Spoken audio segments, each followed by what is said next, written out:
বাংলাদেশের একটি ঐতিহ্যবাহী জেলা গোপালগঞ্জ, যেখানে জন্মগ্রহণ করেছে বাংলাদেশের জাতির জনক বঙ্গবন্ধু শেখ মুজিবুর রহমান। তার স্মৃতি বিজড়িত এই গোপালগঞ্জ জেলার ঐতিহ্যবাহী স্থান চৌরঙ্গী লঞ্চঘাট।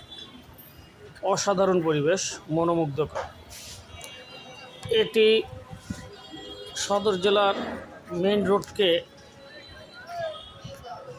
আপনার অপর সাইডে স্টেডিয়াম পাড়ার সঙ্গে সংযুক্ত করেছেন।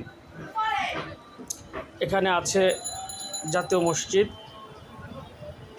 অপরদিকে লেকটা বয়ে গেছে দুপাশ দিয়ে, যেটা পুরাতন মধুমতি নদী এখন একটা লেকে পরিণত হয়েছে। এপাশে আছে চৌরঙ্গী মার্কেট।